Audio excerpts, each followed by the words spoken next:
আসসালামু আলাইকুম। আজকে আন্নে করে বানান হিকামু আঙ্গো টাঙ্গাইলের চমচম রসগোল্লা এটা হলো সাদা রসগোল্লা। আমি প্রথমে দুধটারে ছানা কইরা নিছি, ছানা কইরা সারাদিন ঝুলাইয়া ভিজে করছিলাম, ঝুলাইয়া থুইছিলাম। ঝুলাইয়া থোয়ার পরে দেখুন এই যে এখন ছানা হইছে।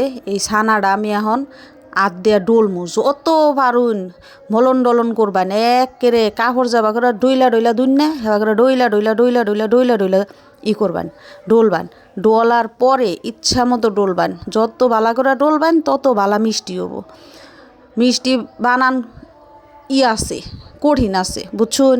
এই যে দেখুন আমার ডলা শেষ হয়েছে। এখন আমি এনে দুল্লু দিমু এলা কর্নফ্লাওয়ার, কৌহারি না ঠিক মতো কর্নফ্লাওয়ার দিমু, আর এলা দিমু চিনি, আর এলা দিমু যে কি জানি কয় না বেকিং পাউডার নাকি সেইটা। ধরুন এক চামচ কইরা দিমু। দুইটাই জাগর কাছে কর্নফ্লাওয়ার না থাকবো হেরা এজালা ময়দা দিবেন, ময়দা দিলেই হবো। দেওয়ার পরে আবার এটা ডলন নাকবো। এই যে দেখুন আপনারা দেখুন আমি দিলাম, দেওয়ার পরে আবার ডলমু। মনে করুন ডলতে আর জীবনে কিছু থুবাইন না, জাগর জামাই যাইরা না মানে এইরকম করে ডলন নাগে ব্যাগটাতে সেইরকম করে ডলবাইন। এই মিষ্টিরিও হেবা করে ডলবাইন, মলন ডলন দিয়ে তারপরে বানানি করবেন। দেখুন আমি কীরকম কি ফাইলে ডলতাছি। ডলতে যখন দেখবেন যে একবারে সফট হয়ে গেছে, নরম হয়ে গেছে গা, হাতের মধ্যে নিলে বুঝন যায় যে নরম হয়ে গেছে, তখন মনে করুন যে একটা পর্যায়ে আবু হিসুমকাই করবেন। দেখুন আমি ডলতেই আছি, আমার ডলা শেষ হইতেছে না, হাত বিষ হয়ে গেল গা। আন্নেরা গোর জাগর ধৈর্য কম, তারা পারবেন না। মনে করুন 2-3 জন একখানে বয়া নিবেন, বয়া একজনের পরে একজন ডলতেই থাকবেন। এই যে আমার ডলা হইতাছে, এখন মনে করুন যে মোটামুটি ডলা শেষ। আমি মিষ্টি দেখুন আমার ডলা শেষই হইতাছে না, দেখছুন। আমি মনে করুন যে খালি ডলতেছি। আমার ডলার পরে এই যে দেখুন এখন মোটামুটি শেষ হয়েছে। আমি সুন্দর করে গোল্লা করে গোল্লা কইরা মিষ্টি বানাইতাছি। দেখুন রান্নেরা নানান রকম করা হারুন, কেউ চমচমও বানা হবেন, কেউ রসগোল্লাও বানা হবেন, যার যেটা পছন্দ হয়। যে যাবা করে কইরা বানান হেবা করেই বানাবেন।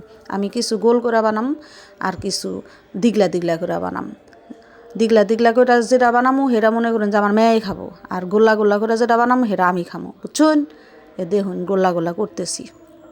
আপনি করো যে যাবা করে বানান, ছোটো বড় করে বানাবেন করে, তারপরে সে করবেন। আমি গেলে এনে কম দুধ নেই নাই, 3 সের দুধে এইখানে আমার ছানা হয়েছে, দেখছেন।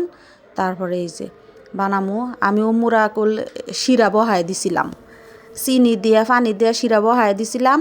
এ দেখুন শিরা বল করছে, যখন বল করবো তখন জালটা থামাইয়া তারপরে গোল্লা দিয়া দিবেন। এই যে গোল্লাগুনা আমার করা শেষ হয়েছে। দেখুন এই যে গোল্লাটি আমার বানান শেষ। এখন আমি শিরার মধ্যে ডুবাই দিব, শিরার মধ্যে দিয়ে তারপরে আমি করবো। দেখুন এই যে গোল্লা বানাইতাছি, আমার হয়ে গেছে এটা শেষ বানান, দেখছুন। এই দেখুন এই যে বুঝা হারছেন আন্নেরা।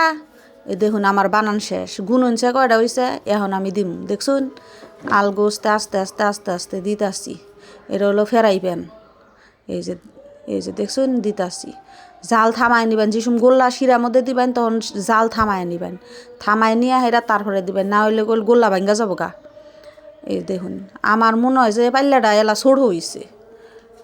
আমার পাল্লাটা এলা ছোট হয়েছে, ফুলবো না ঠিক মতো। দেখুন আমি গোল্লাগুনা দিয়ে এই যে ডাইকা তারপরে ইতিমতো জাল দিবেন। দেখুন সমানে জাল দিবেন, 10 মিনিটের নাগাল জাল দিয়ে যখন দেখবেন যে গোল্লাগুনা বাইসা উঠে, হিসুমকা বুঝবেন জানের গোল্লাগুনা হয়ে গেছে। দেখুন আমার গোল্লা বাইসা উঠছে, দেখছুন।